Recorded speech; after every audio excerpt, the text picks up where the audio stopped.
Hello, everyone, and welcome to Wholesale Change, the webcast and podcast from Distribution Strategy Group, where we offer thought leadership for wholesale change agents like you, because if you're on this show, you're a wholesale change agent. My name's Ian Heller. I'll be your co-host today, along with the Doctor of Distribution and a man with whom I am very fortunate to be a business partner because he's such a good dude, Jonathan Bine, PhD. Jonathan, how are you today, my friend? I'm well, but I think you're the doctor, and I think I'm a physician's assistant, or maybe even a nurse practitioner. So you literally have a PhD. I understand, but I'm not that kind of a doctor, as a Jewish mother would say, you know. So well, you're the doctor of distribution to me, and I'm not going to stop calling you that as long as I'm introducing this show. So sorry about that. Okay, doctor. Sorry about that. So we have a great guest today, but before we get started, we have to thank our sponsor, because without this sponsorship, this kind of research would not be possible. Today's podcast is sponsored by Epicor, a company that has been helping thousands of wholesale distributors integrate all their business functions into one enterprise resource planning ERP system for over 50 years. Because of their deep experience in the distribution business, they get you and your unique distribution challenges. Their ERP solutions were designed with distributors for distributors. That just means that their solutions are built specifically with the right functionality for the distribution world. They're ready to use, out of the box, without complex and expensive customizations. It's one of the top reasons new customers tell Epicor they selected Epicor for distribution solutions over others. You can learn more about Epicor at epicor.com/distribution. Thanks so much, Epicor. We appreciate the sponsorship so that we can have a conversation with the fascinating and capable Michael Eichinger at Bay Supply. Michael, welcome to the show. We're delighted to have you on Wholesale Change. Thank you for having me. So, hey, we thought maybe we'd start with a quick tour of your background. If you want to kind of tell us where you came from and how you got to where you are today and what you do today. Okay, so years ago, the first business, I started a business when I was younger. It was an insurance business called Risk Management Specialists, and we built national programs for fast food chains around the country. I sold that company and was approached to start another business in the granite industry, dealing with dimensional stone products that we were manufacturing for government and states and pretty much around the country. From there, I took a position at Bay Fastening Systems in kind of in a strategic position to help grow the company. And how long have you been at Bay Fastening Systems? It's 12 years now. 12 years now. Okay, fantastic. And so we invited you to the show because you have built a marketplace, even though, you know, the generally accepted principle is that you have to be $1 billion company to build a marketplace. But that's not Bay, is it? No. Bay's actually considered a small distribution business. Yeah. So here's your website, which is also a marketplace. And how did you decide to start a marketplace and go about doing it? Well, so Bay Fastening Systems operate as a distributor since 1962. We had a great success track in B2B e-commerce from the early years when I started, because where we're based, we're in Long Island, New York. Most of the manufacturing community have moved their businesses over time across to other parts of the country that were less expensive to operate. So working from a distance, we continued to sell to, the end users, the OEMs. But over time, 50% of our customer base became distributors, so that we were able to fill the voids in the market and work with peer-to-peer trade.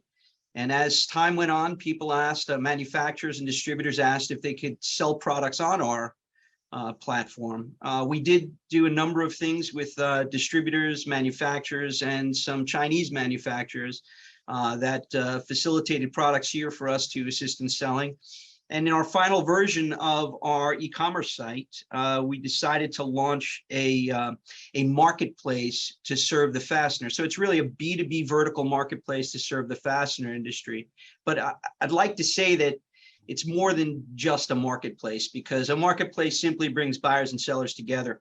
Our approach to this was to create automated workflows and quote management systems to support the people that work within the industry on a daily basis, streamline their processes, and provide team dashboards. But distributors have a weird fix. They actually not only sell to their customers or sell on the marketplace, but they're also trying to secure supply and procure it for their customers. So they actually have a dual role within base supply, and manufacturers need support in establishing more digital real estate to put their products in front of and brands in front of the buying community. So we incorporate advertising that will help them with SEO and pay-per-click to drive more buyer attraction to their products. So I want to make sure I understand this, because it sounds like what you're doing is potentially very differentiated. Are you able to handle a request for quote from a prospective customer that goes to a seller on your website, or does that request for quote come to Bay? Well, no, the request for quote is syndicated based on the distributors and manufacturers that register. So, a manufacturer may opt to sell direct. They may opt to set up their distributors for their authorized distribution network by territory in order to submit the request for quotes to them. Many distributors also, manufacturers will also ask us to become a distributor for them. And for distributors, when they register, they basically control all of the RFQs that are sent to them. The registration process allows, in that process, they're telling us which categories of products they manufacture or sell. They're also telling us which brands and manufacturers they represent. And this helps us to syndicate the request for quotes from the 48,000 buyers that we currently have registered on the site. So we really aren't involved in a lot of the categories. There's over 2,000 categories, which we're expanding right now with the onboarding process. There's quite a bit we're still filling, but in that process, it will then syndicate to the people that sell products that Bay isn't even aware of. Bay is really more a participant to this marketplace. Bay Fastening Systems is a participant to the marketplace like anyone else. So we're really only managing what we're doing. We oversee the marketplace for certain efficiencies and KPI to make sure that people are actually actively participating and responding to the inquiries. But other than that, this is really a system built for the industry. Wow, that's phenomenal. By the numbers, take us through some size metrics, number of distributors that are selling through you, manufacturers, if you're willing to share revenue, even growth projections. What does it look like for the marketplace? Well, so over time, at this point, the launch for this marketplace formally was December 1st. We entered this year at that point. We now have approximately 120 distributors that have registered to sell, and we're starting to onboard all those products. That's ongoing. We also have about 130 manufacturers of fastening products that have registered to sell their products in a variety of ways, either direct or through their distributor network, or having us operate as a distributor on their behalf. So the sales at this point, we're looking at between $7 and $10 million. In where are we now? We're entering 9 months. In this marketplace, we anticipate that the growth will be more exponential as we launch some of our mature quote management systems that we've been working on that software development to enhance it in many ways, because our own team uses it to respond to quotes. So we're able to identify what will help other distributors in the industry who are doing this all day long, and buyers as well who are trying to source all day long. So there's a lot of improvements that we've been working on. The biggest challenge we have right now is just we have too many sellers that we can assist in the onboarding process, because the self-serve tools require more education, how-to videos. These are all in production now. the onboarding process is and data management is really the tough part. Getting all the images for products that are going in, category images and product engineering specifications. It's a big deal, but all this ties into our automations and automated workflows. So the real recognition of value here is when we acclimate people to use all these tools in a more efficient way, make their jobs easier. That's where I believe we'll start to see a lot more traction in growth. And so when you say product data, you mean primarily or significantly product data. When you say data, you mean product data, right? Yeah. So the key is it's important that the manufacturers or distributors provide us the product data, meaning part numbers, all the engineering specs, categories. This helps in the SEO and discovery. Our advertising for pay-per-click by these part numbers and categories and brands help to drive traffic to it. We actually promote the names of the distributors and the manufacturers and all those brands. All of that feeds into ongoing traffic. It provides the digital resources for buyers to self-educate, and the marketplace actually, quote management systems, all of this, when a buyer goes to request a quote for an item, all the engineering attributes automatically populate for the sellers to respond.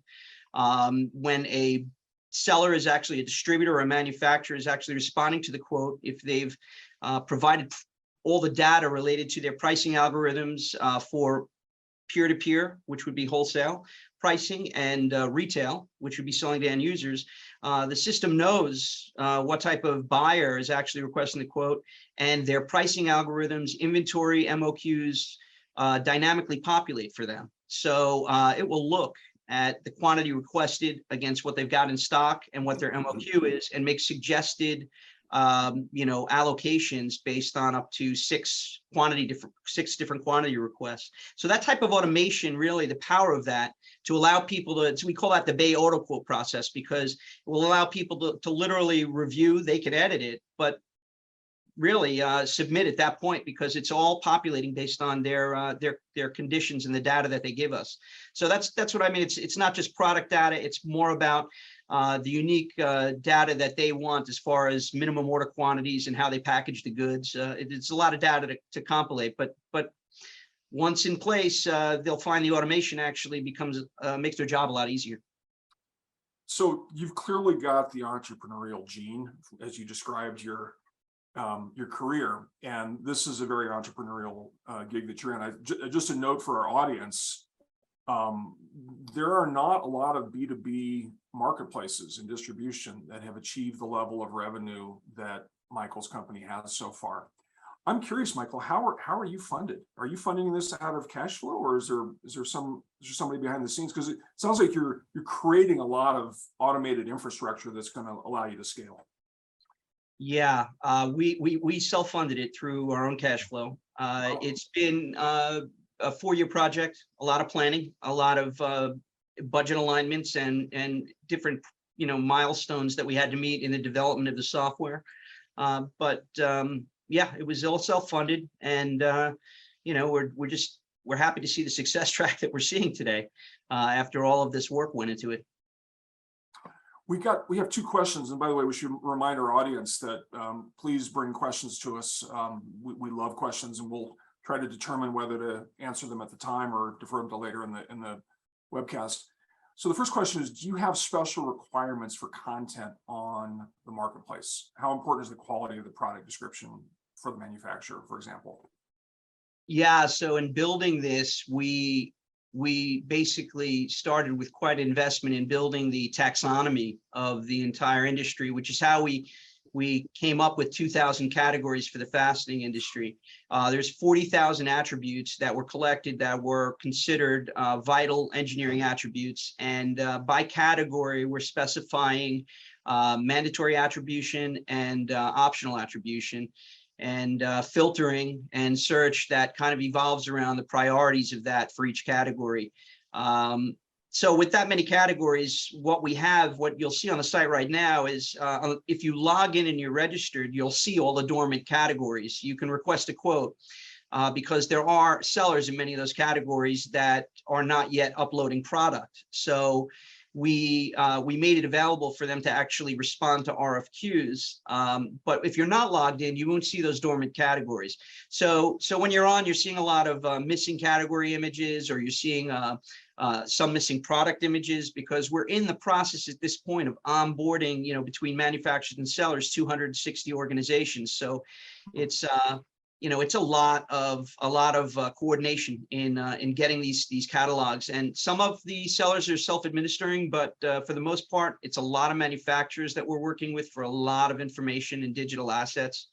So it's gradual, and but our auto quote system, our Bay Auto Connect system, which we're putting in place in first quarter next year. So Bay Connect is going to be something that ERPs, PIMs, or anyone's website, or even EDI that they're using perhaps through SPS to connect to a Grainger, an MSC, or McMaster-Carr.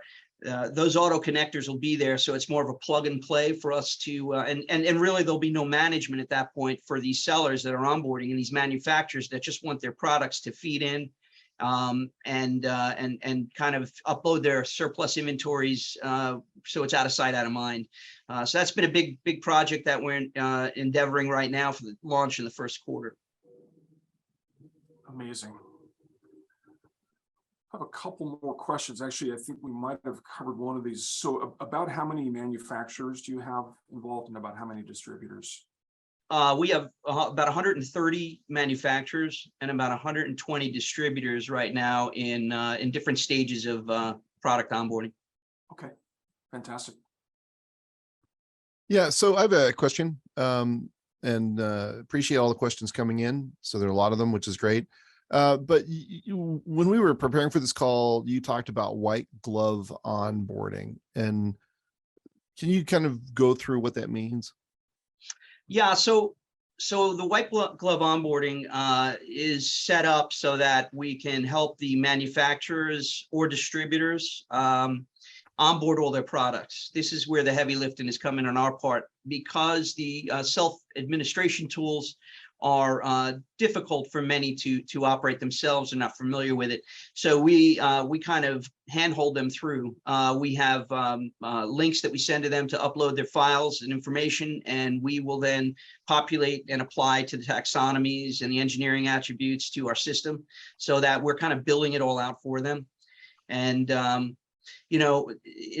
guess the reason it's been so aggressive in people coming on and asking us to do this is really because we're not charging for that process, right? So this is kind of a free process to onboard all of the distributors and manufacturers, so we can establish enough of a supply chain network to really kind of build that ecosystem and help our, we have about 48,000 sourcing professionals, buyers who have registered to use the site.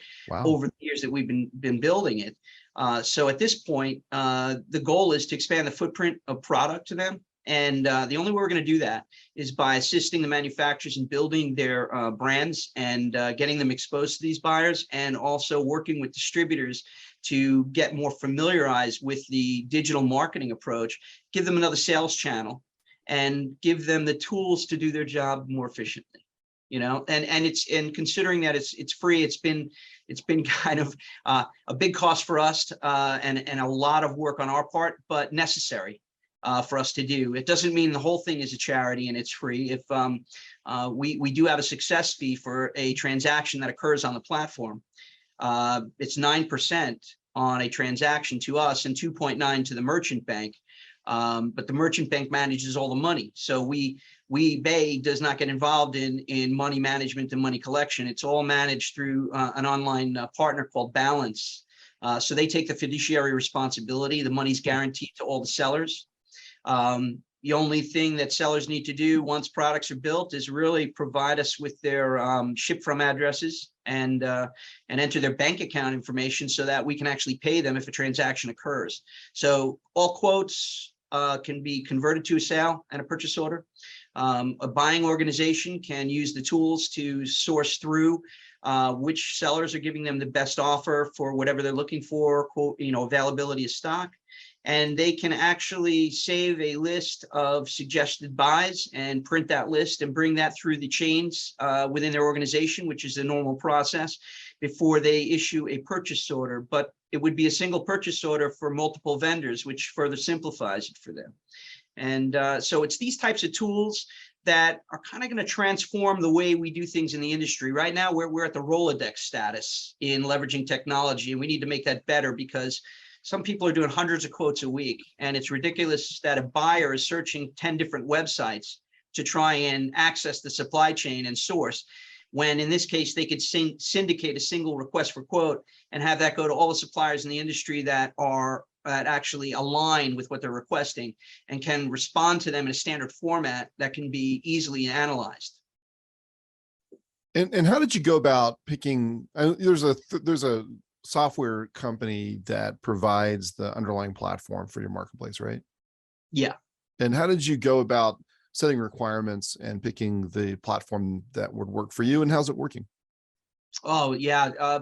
Well, there's a number of every software company that has been offering websites going back, it was B2C. And when B2B suddenly became the next popular wave, everyone was B2B. But in all reality, B2B requires a lot more modifications, such as contract pricing, quantity break discounts. And these companies didn't have it in the early stages. We kind of learned our lessons and evolved. In marketplace, we're at that point now where every supplier, every software service provider can provide a marketplace experience. But that is, marketplace has to be more than just bringing buyers and sellers together. It has to kind of disrupt an industry, provide more efficiencies to help people do their jobs more. So this is not a luxury experience for people. This is something they do for work. Software that we went through, there were varied expenses in order to, at entry. And when you really dig into it, you find there's a tremendous amount of limitations with all of them. So we opted to go into a platform that allowed us scalability, and we had to really fully customize all the functions of it. Some of the out-of-the-box function, software was, some of the solutions were great, but there was always a trade-off of unique customizations that we wanted to employ to serve our industry. So we went fully custom on this. So fully custom. So you're not, was there no out of the box? Well, the foundations were built with Magento. Okay, got it. But we actually had to, Magento is the fastest car on the road with no tires, right? So you've got a lot of customization to do just to get a basic B2B site that serves your unique needs. But building it as marketplace requires a complete customization and extensions and things that you're going to need to develop on your own outside of that in order to really establish a functioning site that has these types of automated workflows and software solutions. Mm-hmm. So someone's asking, let's see here. This is a question about sales concentration from your sellers. So they're asking, have you found that most orders use a single manufacturer or distributor? Or are the transactions sort of spread about, does one transaction used to go to a single distributor, or does one transaction often get split among multiple sellers?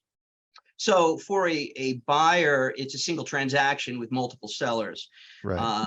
There are POs that are issued to each seller to facilitate that transaction. There are tracking mechanisms for the buyers to track their orders, and built in those automated workflows is communication tools. So whether it's a quote or an order, there's an email notification, there's a direct link that takes them to communicate back in a chat form, so that all of these interactions between buyer and seller can be done on the platform.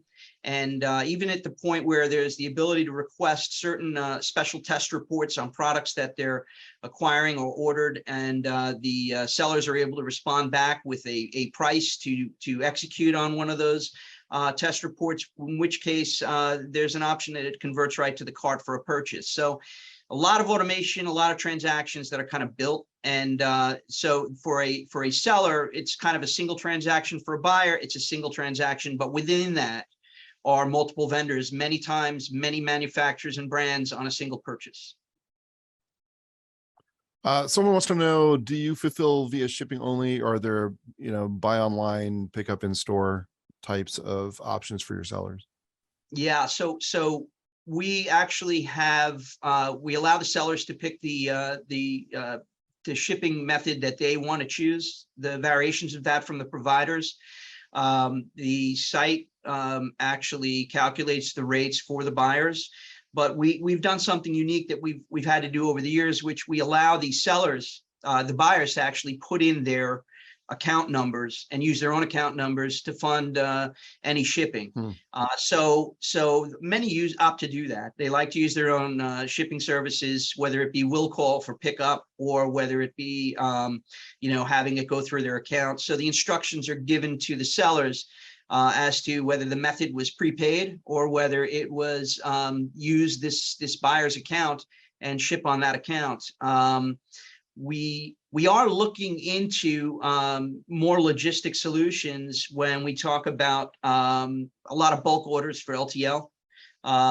We are looking at introducing that at some point in the later part next year to deal with some larger type orders. And of course, we've always operated for international orders, but for marketplace purposes, we've eliminated that for the moment. We are setting up a fulfillment center domestically, so that all sellers can their orders can be consolidated for the buyers at a fulfillment center and then shipped internationally. That deals also with currency conversions for the US dollar. So we have all of that in the planning. We have the partnerships all arranged, the fulfillment centers, but we just it would be too much to do all right now. Someone wants to know who they should contact to initiate the onboarding process or to check out if the base supply marketplace is a good fit for them and vice versa. Yeah, so we have onboarding specialists here.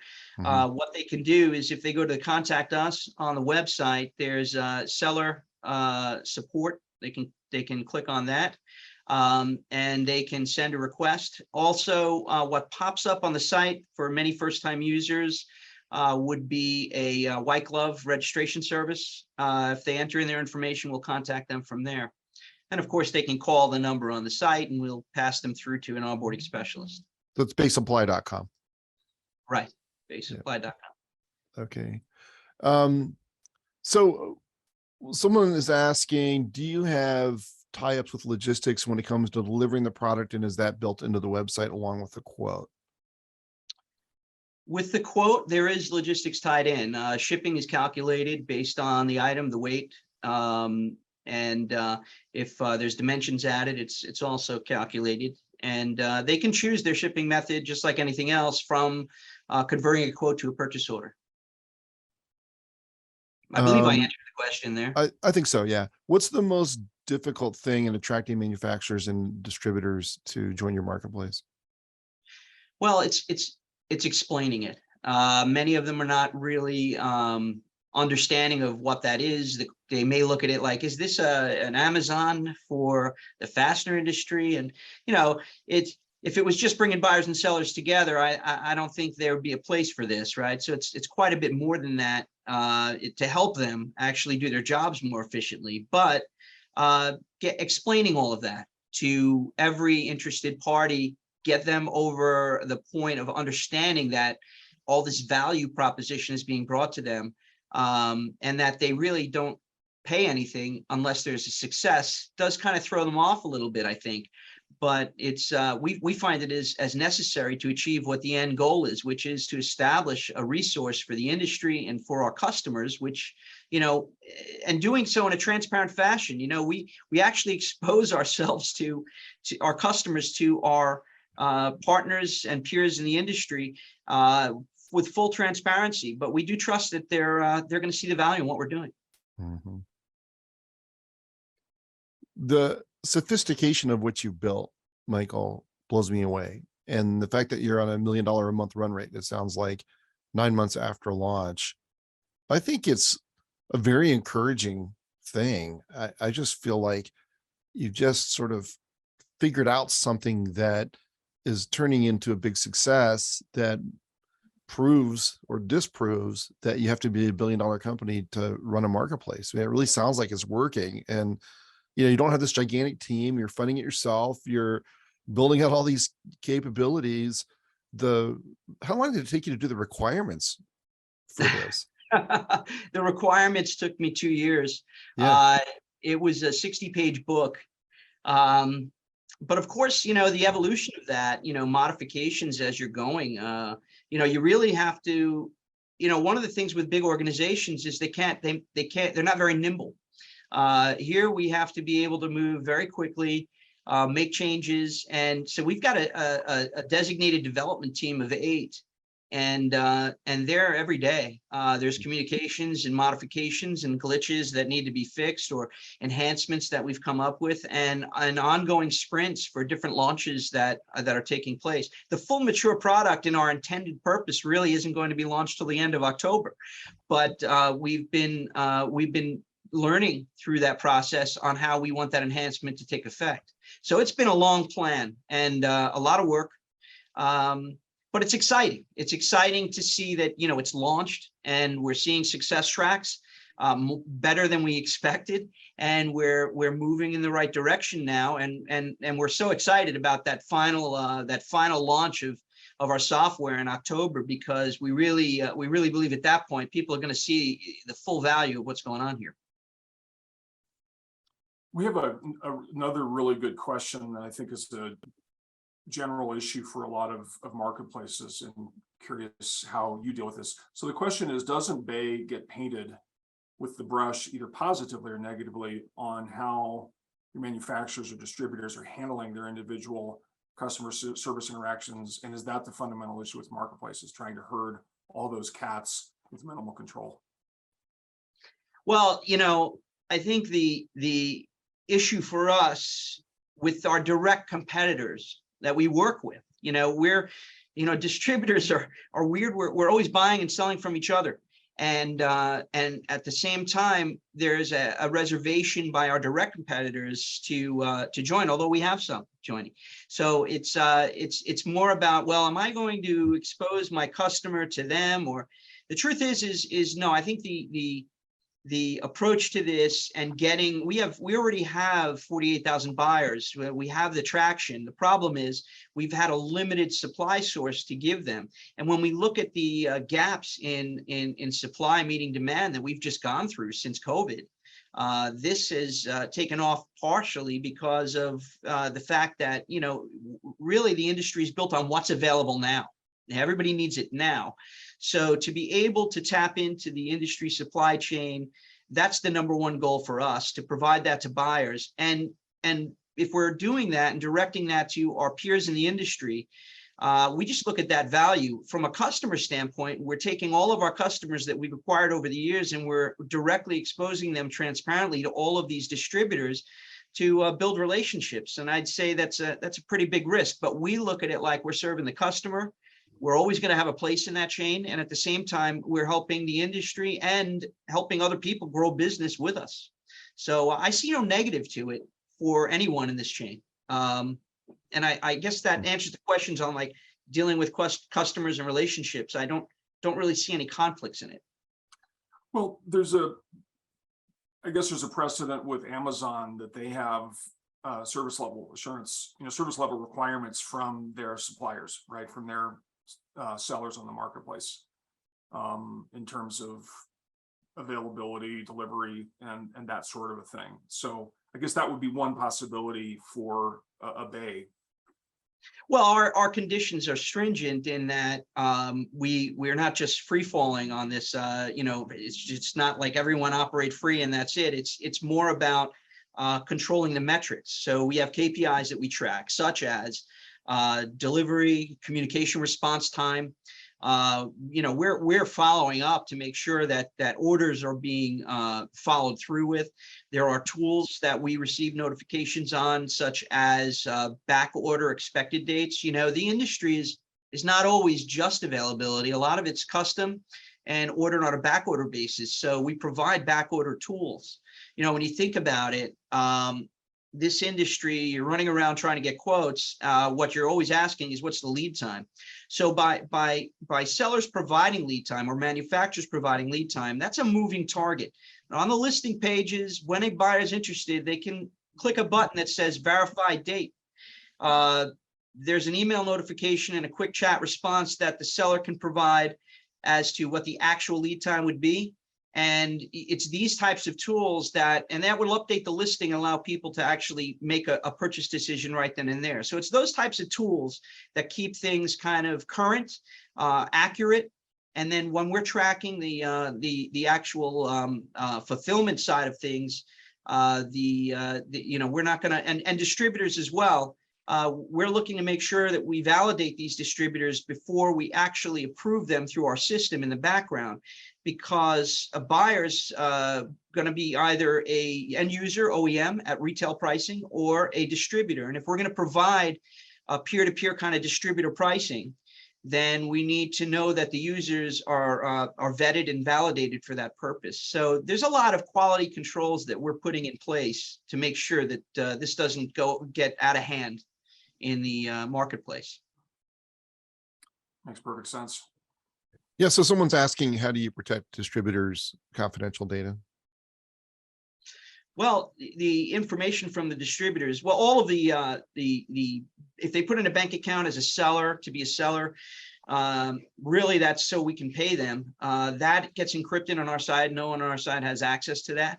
The other side is that what we have is distributors, if they put in a logo in their profile, they put in their description of the value services that they provide. In the background, our SEO team is developing promotion content so that we can drive the traffic in their direction. So we're actually promoting that. That's all the information we really have. They do have the ability to upload their certifications. So if they're ISO certified and so forth, they can upload that so buyers can actually download it if they want. So, we've kind of thought of those things, but I don't think there's any information that we are capturing other than hiding that bank account. We don't have access to the credit card numbers that people put in for purchasing. On that side, when they're selling, there's two ways that a buyer can buy. They can buy with a credit card, or they can buy using credit terms and get net 30. Right. The net 30 credit account is automatically given to them from an employer tax ID number put in. And it takes about 5 minutes. So if they shop, by the time they get to the cart, they're able to use it. But the actual seller is the bank is holding the money up front. They take on the risk of future collection on those net accounts. So in both cases, the sellers guaranteed their funds for any transaction. And when they ship the goods, that's a fulfillment trigger. By entering tracking information and triggering on the dashboard, the money is automatically electronically transferred to their account.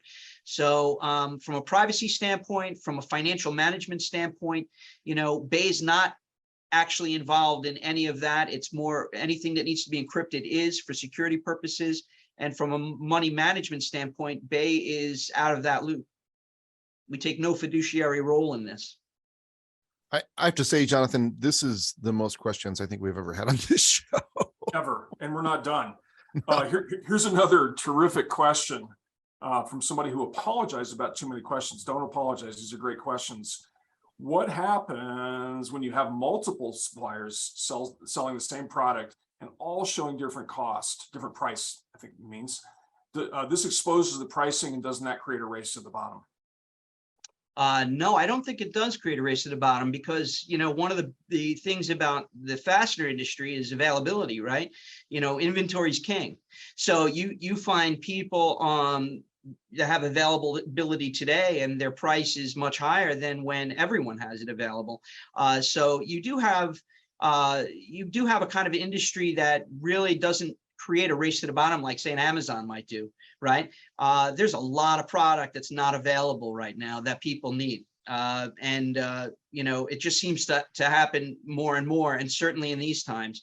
So what I see is the first thing and the condition that comes up is the availability. So what's going to list first is perhaps what there is the most availability in, and then price beyond that, and then multiple sellers.